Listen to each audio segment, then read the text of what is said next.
Finally, I have 100% full permission from the songwriter to allow download of the full project file, etc. And the one stipulation she has put on it is that I will have some form of control. It's just not a link on the internet for anyone to download. So her name is Elizabeth Czar, and thank you very much to her for allowing this to happen. So what I've done is I have zipped up the original, well, the kind of zeroed out Reaper file of this track. So there's the full multi-track in there and everything, but you will need Reaper to open it up. So if you're a user of another DAW, you will have to download the demo of Reaper and open this up and then burn stems, whatever you have to do. The whole point of this is it's really for the Reaper community, so therefore I'm focusing in on that. But anyone's welcome, don't get me wrong, you know, but it's just that this is the whole kind of focus of my channel here. So, like I say, Elizabeth has said that there is that condition that I don't just allow a link to be spread on the internet, etc., which it will end up doing anyway. But in the beginning, is if you subscribe to my channel, send me a message that you want the Dropbox link, which I've uploaded it to Dropbox. I will send you the link. You know, get in touch with me, give me an email address, I'll send you the link, and you can download the Reaper project file with all the audio files, etc. in there. One thing I will say, what I've done is I've included the 2 lots of drum files. There's the processed Drumatom files, which I have stemmed out because they were phase aligned using auto align. But there's also the original drum files in there for you to do with as you wish. So everything's there for you to get on with. Okay, so it's the full raw files as they were recorded. Blah blah blah. There it is. Okay, so to follow on from this, I've included a little initial film of me dealing with the kick drum, and then when I'm off to London at the weekend, so once I get back next week, we'll get into this series proper. Okay, now that I've got permission, I know I can just go for it and put my time and energy into this, so should be fun. So hopefully you'll join in and let's compare results, and yeah, we'll see you in the next one. Okay, thank you, and on with the kick drum video. Finally, we get into mixing these this song. We're gonna get things going with the drums. At the moment, what I've done, I have phase aligned the drums using auto align. If anybody's really interested in seeing that, I did video me doing it and doing some gain staging. If anybody's interested, I will upload it. If not, there's other videos concerning that, and I've already did a video on gain staging before. One thing I will clarify very, very quickly, let me just show you this. Let's just get the mixer up. If we bring up Brits in here, what I use on all my drums, 0 VU, as we can see here, is equivalent to -18 dB full scale. Okay, so that means whenever you hit 0 on this VU meter, that is the equivalent to -18 dB full scale. Now, what I kind of confused things a little bit with my gain staging video is that the meters down here on the tracks are not full scale, they're average. Okay, so a rough kind of, depends on the source material, but say it's a vocalist, a rough kind of minus 18 dB full scale will come out at a roughly around minus 6 dB average that you get on these meters down here. So don't quote me on that because it can change depending on the source material, but I just wanted to clear that up as to why maybe people were getting some strange readings on their meters. But I'm not going to go into that in big detail on this video. So let's get on with the mixing. As I say, I've done a rough fader mix. We are in mono. There's a few little things like the guitars are recorded in mid-side mode with a figure of 8 microphone here, which I haven't brought up. I've just got the center microphone at the moment. We'll deal with that later when we go to stereo. Same with this other acoustic guitar. The electric guitars was recorded in stereo, but I've just got them up the middle for the moment. And same thing with all the lead harmony stuff and the vocals and backing vocals, etc. We have no return effects in at all. Everything is just dry fader mix. Yeah, so let's just give it a quick listen, have a blast of what we're dealing with, and then we'll go from there.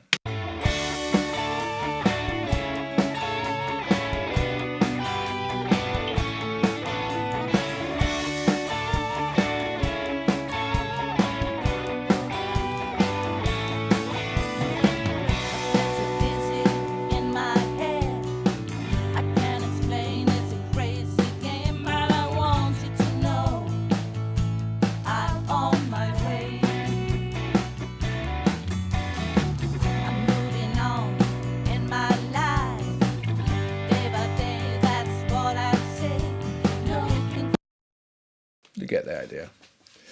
So it doesn't sound too bad. I mean, we're kind of in the right space. So I'm gonna solo my mic here, and we'll solo out the drums. And what we'll do is, I mean, I'm just going to go through it how I usually work, and I'm going to try and make this as quick as I possibly can, you know. But hey, this is me we're talking about. So usually I'm most concerned about the kick in mic and the snare top mic in terms of the kit. I'm just going to talk about very briefly how I think about a drum kit. In this case, I've got no room mics. That was due to a lack of inputs at the time when we recorded this, which I think I discussed in the previous video. My overhead left and overhead right. My overhead channels, I might put a little graphic up if I can figure out how to do it, on how I actually do mic up my overheads. I like to think about an overall kit. This is how I try to do it. And so I'm not just miking up the cymbals, I'm miking up the whole kit. And this is where my main sound comes from, and the close mics just kind of back that up and give it the, you know, the necessary thud and smack behind it. But we'll get into that later, and as I say, once we get close into the mixing the overheads, I'll try and dream up a little graphic that I can show you how I think about miking them. I mean, the nice thing is about this song is it was me that recorded it, so I know how it was mic'd, and you know, so it helps in all the decision making process. But if we start, let's just have a quick listen to the drums as an entity.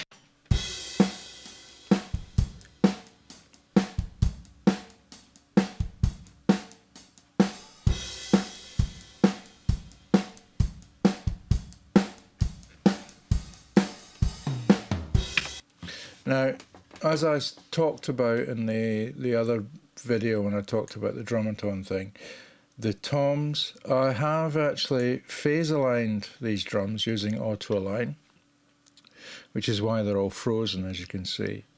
But before I froze the toms, I cut out just the tom hits, and that's all I'm using in the tracks, because if you watch the first video of this series, you'll see that there was that constant ringing from the drum shell of the tom, or you know, obviously they weren't damped enough or whatever. But yeah, this is my first recording in that studio, and I was getting used to the place.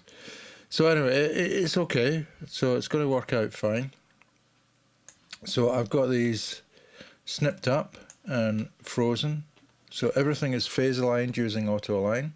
And like I say, if you want to see a video of me doing that, I did videotape it, so I can put it up if there's enough interest. I just thought there are other videos showing how that's done, so why do I have to do it? So what we're going to do, I'm going to start off where I always start off, and that is with the kick. So if we bring up the mixer again,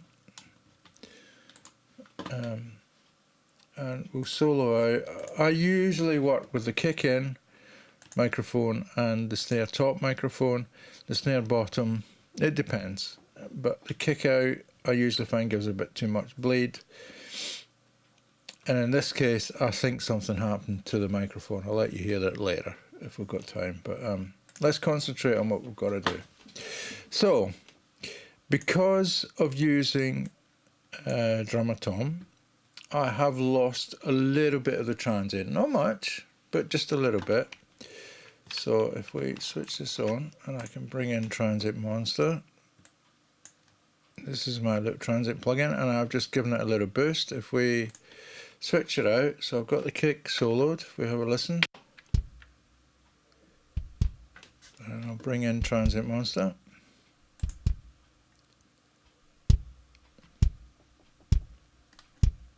Out.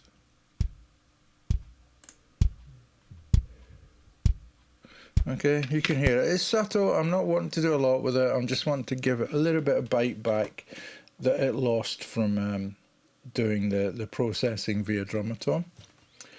And as always, my next step with any close mic is going to be my favourite go-to Q-roll EQ.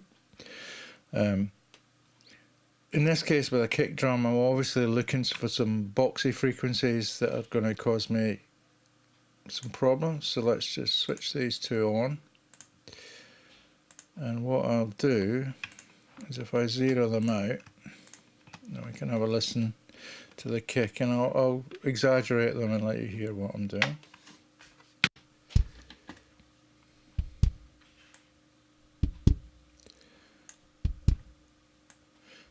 The boxy middle frequency, what we're talking about 300. So I'm just notching it out a little bit, but the main one was this one. So I boost it, you can hear that. That was the main one I was going for to get out, so I'm going to drop that a little bit more maybe.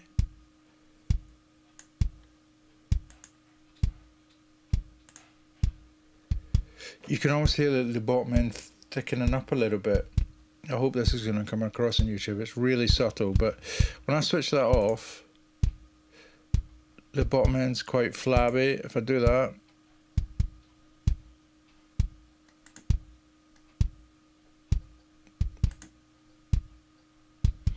the bottom end just tightens. I hope that comes across. But that's my kind of first surgical stage.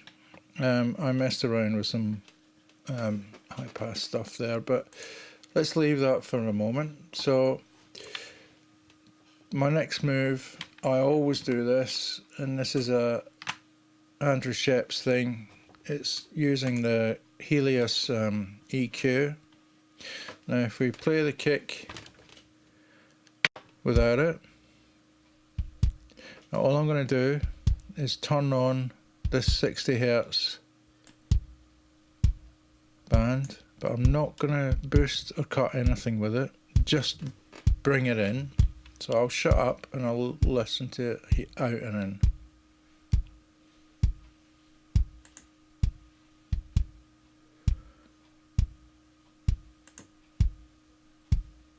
You hear how much fuller it is just by bringing that in, and it's not doing anything.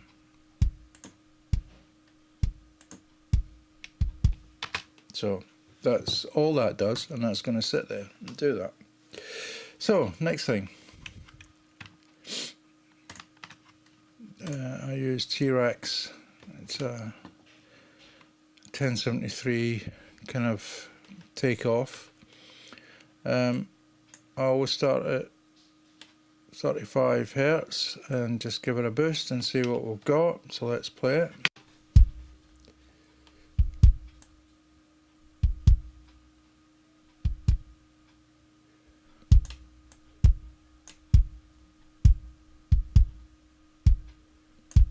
Now what I'm going to do, I'm going to just take out 50 Hertz on the high pass. That tightens things up a bit. I don't know if you heard that, but what tends to happen with these kind of EQs is you can see the graphic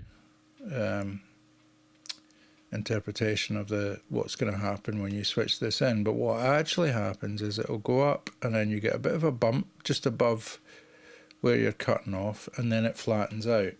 So it's just a little bump, but it gives a little bit of exaggeration just above that frequency there.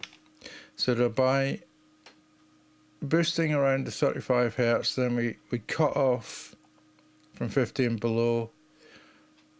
You know, that shelf is going to go above 35, and then we're going to get a little boost from the actual high pass. So if we have a little listen, I'll switch it out. You hear it go thinner. Now listen. Okay. It's subtle, but it gives us a nice boom, and it gives us a nice bottom end there, nice tight and controlled, because we've got that high pass filter on, and we're boosting on a shelf at 35 Hertz. So it's just a nice little thing. I usually 35 or 60 Hertz. It depends what works for whatever is the fundamental on the drum you're using. Then I always start at 7.2 to boost the click. So let's just see what we get. We can try 4.8.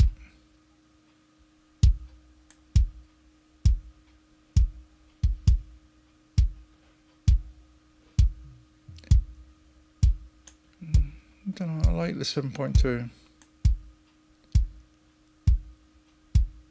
Yeah, just comes through nicely there. So we can leave that at that.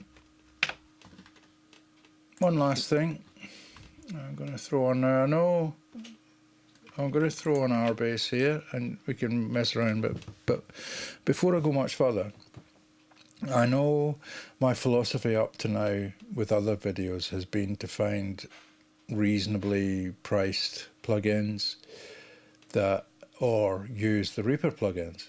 But that's why I'm not calling this series a Reaper tutorial. I'm using the plugins I would normally use. Now, I have a Waves account, and I have none of these plugins that I'm using have I bought at full price.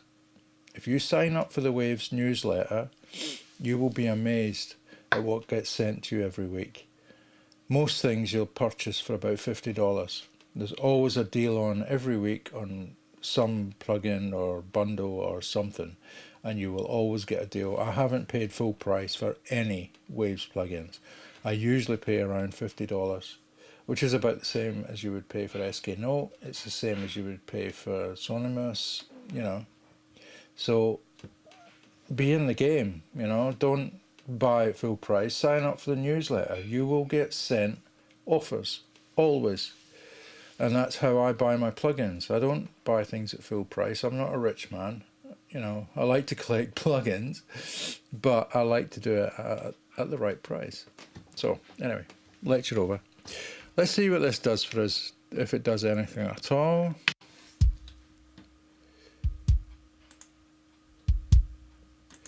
I don't know even if we need this, to be honest.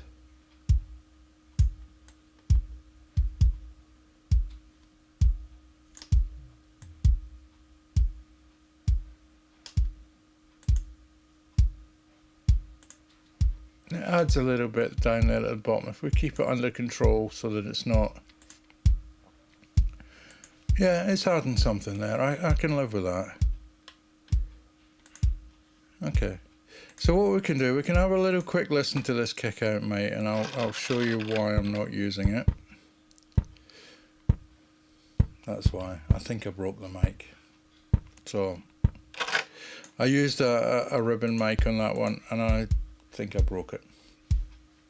So I'm not going to use the kick out mic, but I am quite happy with how that sounds. So what we can do is we'll have a listen to the kick within the whole kit. We'll leave it at that for this video, and we'll move on to the snare in the next one. Okay.